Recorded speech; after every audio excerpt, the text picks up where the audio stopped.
It's time now for Johnny Dollar. Pat McCracken, Johnny, Universal Adjustment Bureau. Hi, Pat. What's new? At the moment, Cooper's Bend, Nevada. Never heard of it. Neither did I till this morning. They're having a big celebration out there, Frontier Week. So what do you want from me? A beard? It might help if you started growing one, Johnny. And how about a 10-gallon hat? You got one of those? Oh, sure. And my horse is tied up in the bedroom.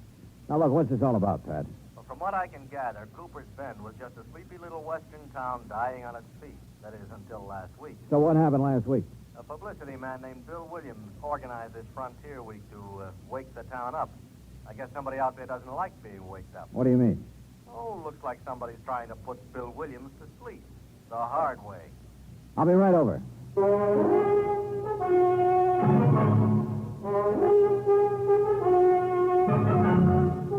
Bob Bailey in the exciting adventures of the man with the action-packed expense account. America's fabulous freelance insurance investigator. Yours truly, Johnny Dollar.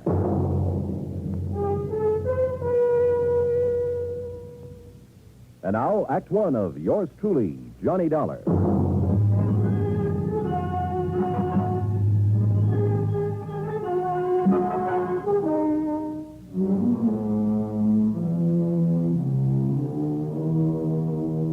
Expense account submitted by Special Investigator Johnny Dollar to the Home Office, Universal Adjustment Bureau, Hartford, Connecticut.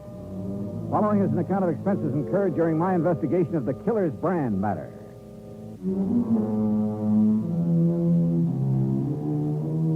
Expense account item one, $1.20, cab fare from my apartment to the office of Universal Adjustment Bureau. Pat McCracken was waiting for me. Not too much to go on, actually, Johnny, but I figure it's worth your taking a trip out to Cooper's Bend to see what's what. One of the companies we represent has a hefty policy on Bill Williams' life. Who is this Bill Williams? What's he do? Little of this, little of that, I guess. Sort of a fly-by-night type. Freelance publicity, that sort of thing. Hey, you suggested over the phone that there'd been an attempt on his life out there. Well, at least somebody took a shot at him. Oh? You have any idea who? No. That's what I want you to find out. Could have been an accident, Pat. Maybe somebody got carried away during one of the at 2 celebrations. o'clock in the morning, Johnny. Even during Frontier Week, people in Cooper's Bend don't stay up that late. Okay. Where do I find Williams? There's only one hotel. You look for him there. And, Johnny? Yeah? Watch yourself. Some of those characters out there can shoot pretty straight. And one of them is pretty riled up about something. Shoot straight. He missed Williams, didn't he? Oh, yeah. The first time. Expense account item 2, $187.50. Incidentals and transportation by plane and a rented car to Cooper's Bend, Nevada. The town was baking in the sun when I arrived in the middle of the afternoon. Aside from the fact that there were cars parked on the main street instead of a string of horses, the place could have easily passed as a set for a Western movie. A saloon, a general store, one weather-beaten hotel, the works. I kept wanting to go around behind the buildings to see if they were real. There was even a big horse trough in front of the hotel. I stopped for a moment to take a look at it, and that was my first mistake.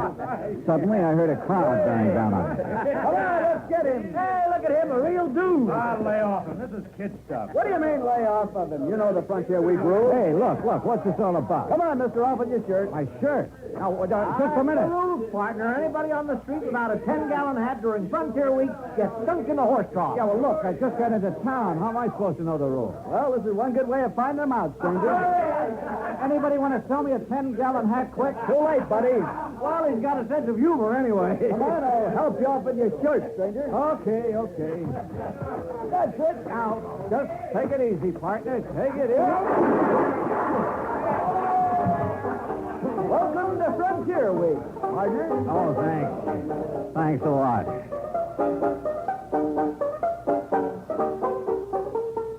Item 3, 50 cents. Replacement of 3 buttons on my shirt. I bid a fond farewell to the horse trough committee and went to the hotel to find Bill Williams, the publicity man. He wasn't there at the moment, but the clerk told me I might find him at the newspaper office. That was 3 doors down the street, the Cooper's Bend Sentinel, no less. Bill Williams wasn't there, but for the moment I didn't miss him at all.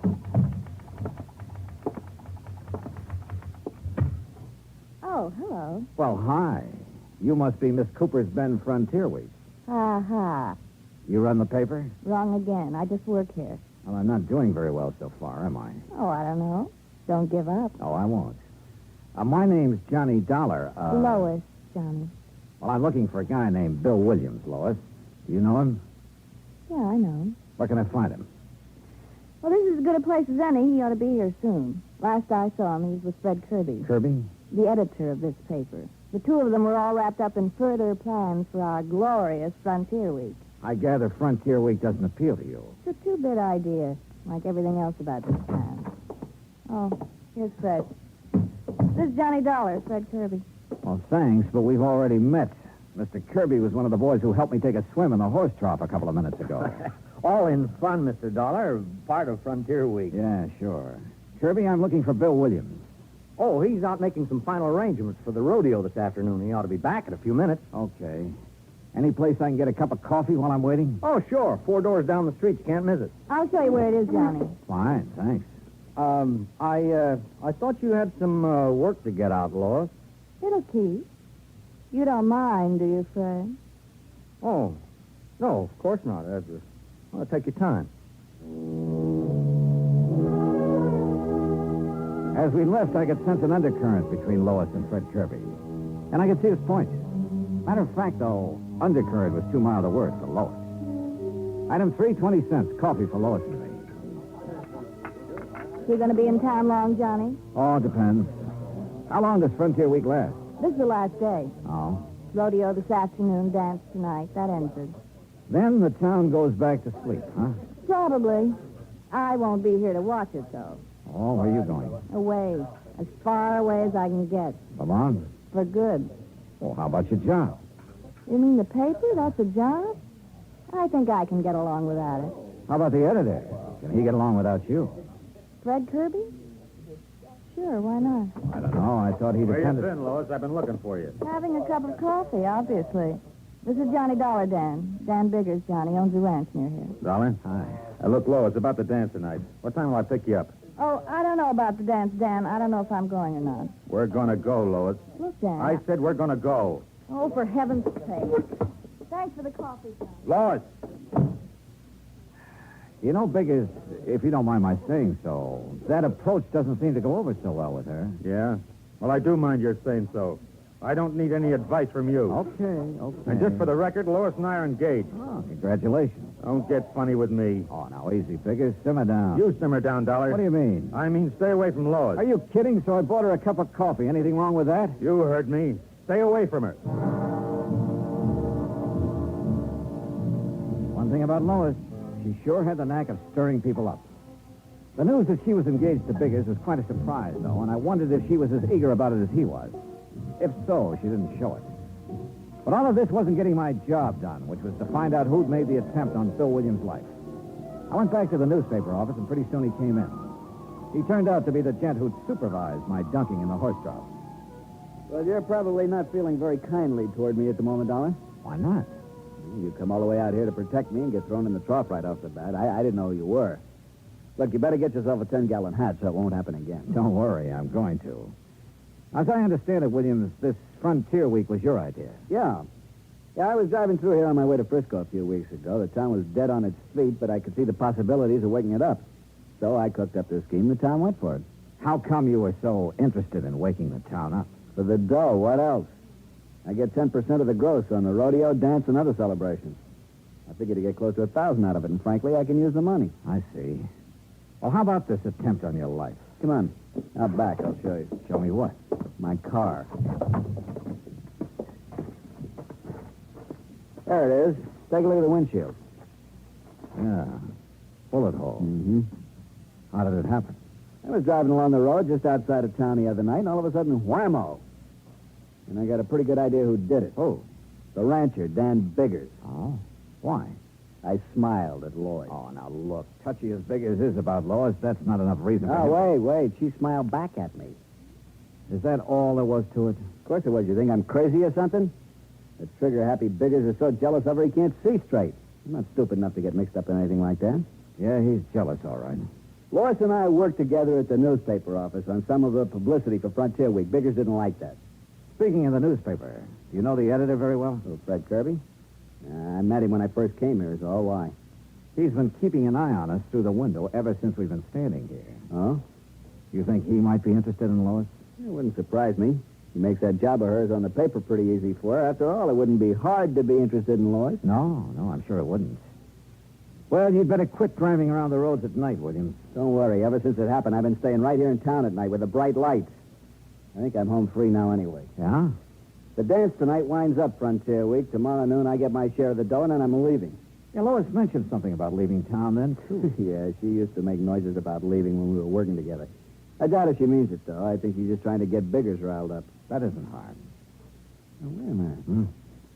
Remember now, she said it once in the office when Fred Kirby was around. What was his reaction? He didn't say anything at all, but he gave her a real funny look. I see. Well, I got to go make the final arrangements for the dance tonight. You going to be there? Oh, yeah. In the meantime, Williams, better keep your eyes open. Don't worry. Since that attempt on my life, I've sprouted eyes in the back of my head. Oh, and speaking of head... Yeah? You better get yourself a 10-gallon hat.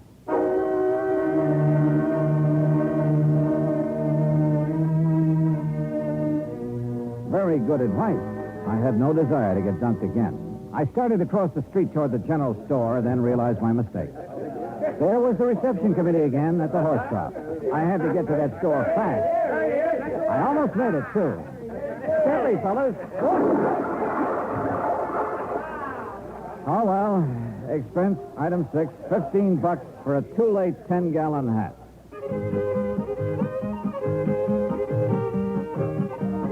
The dance was in full swing when I got there.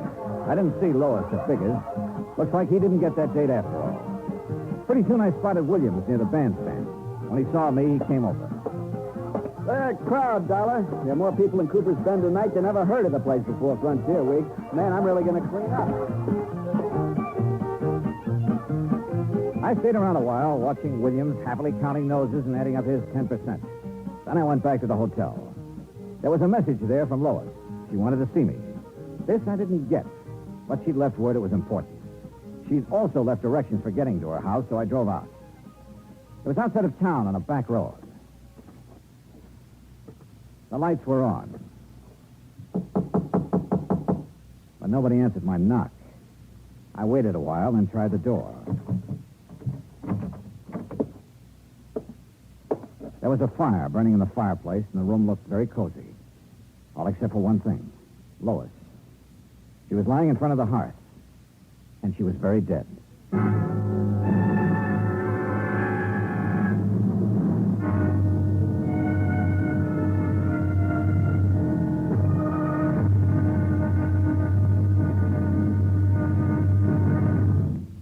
Act 2 of yours truly, Johnny Dollar, in a moment. For a long time, people have been saying that the Earth is shrinking because transportation is getting faster and faster. And because this is true, people are getting closer, too. Today, our neighbors are not only the ones who live next door to us, they're all over the world.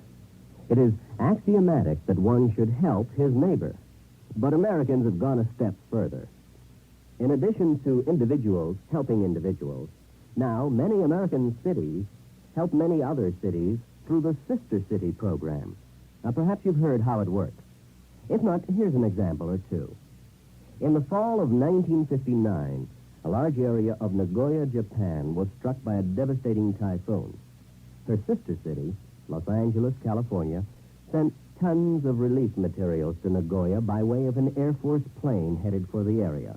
The Marines and the Navy rendered vital emergency aid during the disaster. When earthquakes shook Viña del Mar, Chile, during the summer of 1960, her sister city, Sausalito, California, sent hundreds of dollars worth of relief materials to help out. Another case in point, the school children of Clovis, New Mexico, sent a number of cultural exchange packages to students in their sister city of Adana, Turkey. There are hundreds of such examples because there are hundreds of sister cities. By using this means of diplomacy, friendship and understanding have increased throughout the world and paved the way for permanent freedom, the right of all men everywhere. And now, Act 2 of yours truly, Johnny Dollar, and the Killer's Brand matter.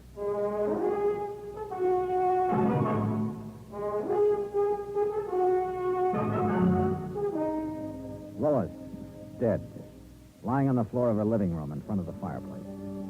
There was a poker near her hand that had been pulled out of the fire and scorched the rug. At first, that's what I thought she'd been hit with. But then I took a closer look and could see she'd struck her head on the hearth. There were signs of a struggle in the room. Then, suddenly, I heard a noise outside. I ducked into the next room, found a side door, and eased outside. I listened. Nothing. Then I heard the car. By the time I got around in front of the house, it was just disappearing around a bend in the road, running without lights. It looked like a station wagon, but that's about all I could make out. I went back into the house and put in a call to the sheriff. He arrived about 20 minutes later. Okay. Looks like there was a fight. She got thrown down, hit her head on the heart. Yeah, that's the way I sized it up. Now let's size you up for a minute, Dollar. Me? Mind telling me what you were doing here tonight? I don't know. Ah, come on. No, I mean it. Lois left a message at my hotel that she wanted to see me. You don't know what about? No. Except it's a good bet this killing ties in somehow with that attempt on Bill Williams' life. Williams thinks it was Dan Biggers took that shot at him. Yeah, that's right. Well, it could be. Dan's always been awful jealous. I had trouble with him once before for the same reason. Oh? A month ago, he beat up a guy pretty bad. On account of Lois? Yeah. Seems the guy had asked Lois for a date. Trouble was, Lois never discouraged guys asking either. Hey, look, Sheriff. Lois told me earlier today that she was planning to leave town tomorrow. Now, if Dan Biggers learned about that... Yeah. Well, come on. We better drive out to his ranch and have a talk with him.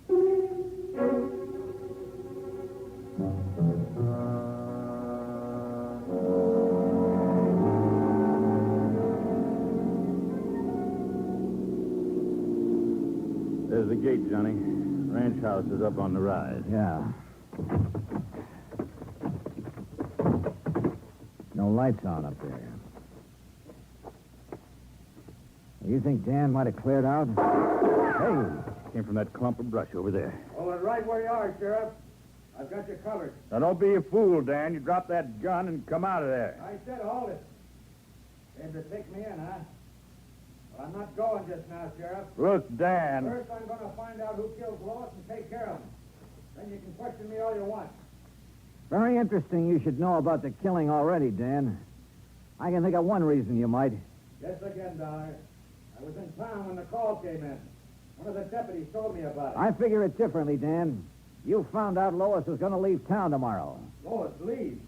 You're crazy. That's what she told me. She'd never do that. She'd never leave me. You tried to stop her. She grabbed a poker and swung at you. You threw her down in the heart. That's a lie, you hear me? Dan, you're acting like a fool. Now give me that gun. I'm not coming in now, Sheriff. I can put these shots where I want to. Don't make me put them in you. Okay, Dan. You got the drop on us now, but I'm coming back. And I'm going to take you one way or another.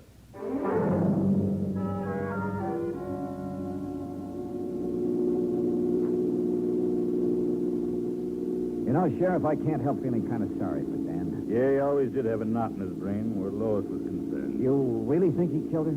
I don't know. Dan's pretty smart sometimes. That routine he was just giving us, it might have been a cover. Sheriff, you happen to know if Dan drives a station wagon? He drives a pickup around town mostly, and I think he's got a coupe, too, but no station wagon. Why? That's what I spotted pulling away from Lois's house. You didn't get the license number? No, it was running without lights. Not much help, Johnny. There's a lot of station wagons in this part of the country.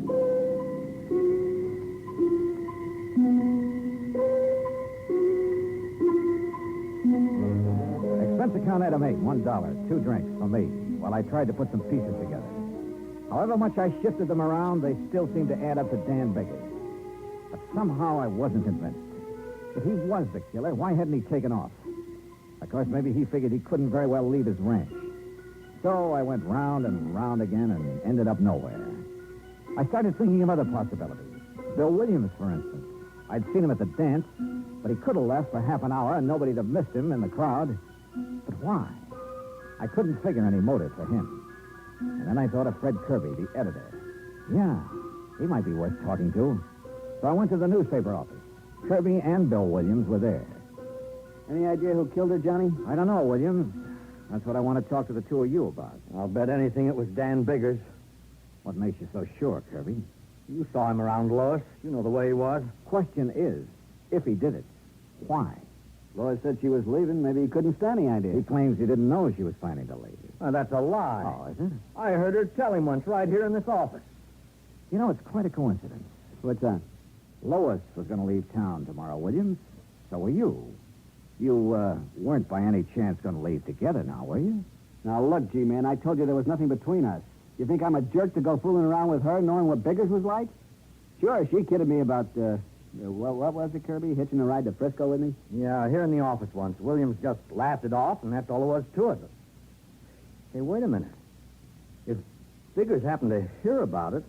Yeah, maybe. No, Dollar. I was smart enough not to get involved with her. Matter of fact, I guess I'm one of the few guys in town who can make that statement. Hey, you don't have to talk that way about her. I'm sorry. I guess I'm tired. There you go, turn in. I'll see you in the morning, Dollar. You'll be around, huh? Yeah, to pick up my money. Night. You know, Kirby, you're trying pretty hard to pin this on Dan Biggers. Why? Because I think he did it. He didn't want Lois to leave. There's someone else didn't want her to leave either. Who? You. What? You've been carrying the torch for Lois quite a while, haven't you? What's that got to do with it? And what business is it of yours? I think it all ties in. Well, I didn't kill her if that's what you're You thinking. drive a station wagon, don't you? So what? After I discovered her body, I spotted a station wagon leaving her house. But a lot of guys drive station wagons around here. I wasn't near her place. I didn't use the wagon at all tonight. You're lying. Now, look, Come Dollar. on, open up, Kirby. Well, Okay, Dollar. I drove out to her place to try to talk her out of leaving. Go on. Well, that's all there is. When I got there, I changed my mind and came back to town. Sure. I didn't go inside, Dollar. I didn't kill her. I swear it.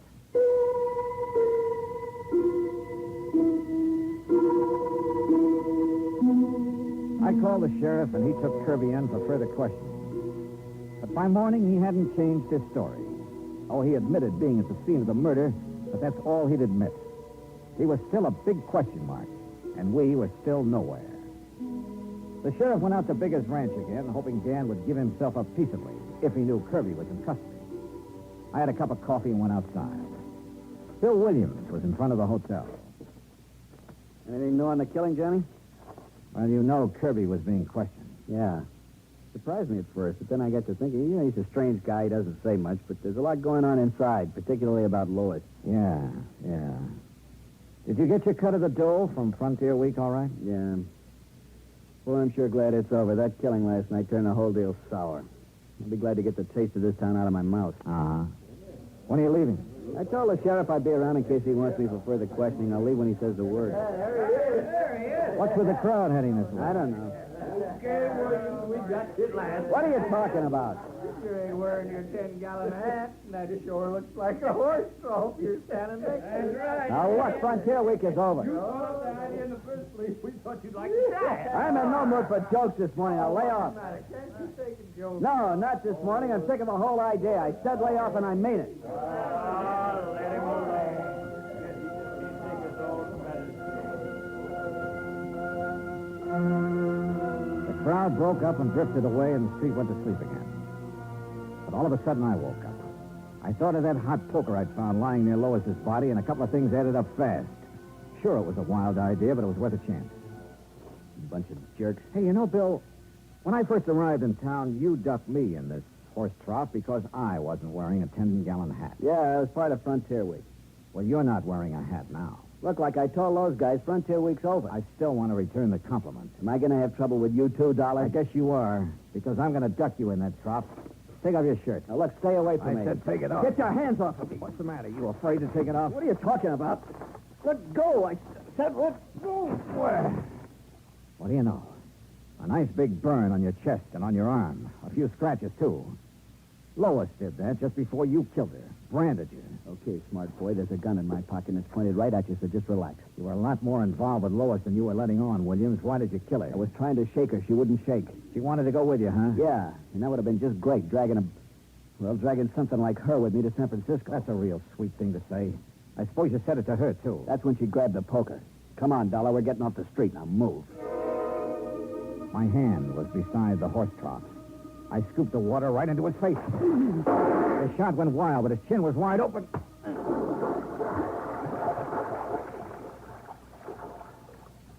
Yeah, Bill Williams got ducked after all.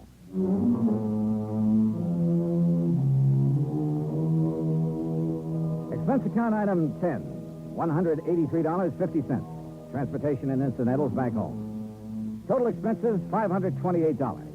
Remarks. About Dan Biggers. He really wasn't such a bad guy. Except that, like the sheriff said, he had a knot in his brain about Lois. He sold his ranch and moved away. About Bill Williams, well, you better cancel out his policy, Pat. He's due to go on trial soon, and in my book, he's a pretty bad risk. Yours truly, Johnny Dollar.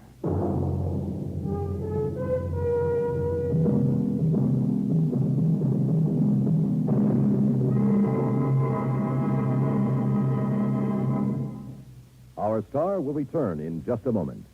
Our flag now numbers 50 stars, and behind each star there stands yet another flag representing one of the 50 states. Oklahoma's state flag depicts an Osage warrior's circular buckskin shield from which hang 7 eagle feathers. Across the shield is the Indian's calumet, or pipe of peace, crossed with a white man's peace symbol, the olive branch. On the shield are small crosses, the Indian's graphic sign for stars, indicating lofty ideals or a purpose for high endeavor. The background of the flag is a field of blue, the blue of the Oklahoma sky, signifying loyalty and devotion. The important symbols, however, are the calumet and the olive branch. These override the shield, the symbol of war, and bespeak a predominant love of peace by a united people. Oklahoma's state flag, the flag of the 46th state to enter the Union, was adopted on April 2nd, 1925. Now, here's our star to tell you about next week's story. Next week, a terrible storm that yields up a body from the deep. Join us, won't you? Yours truly, Johnny Dollar.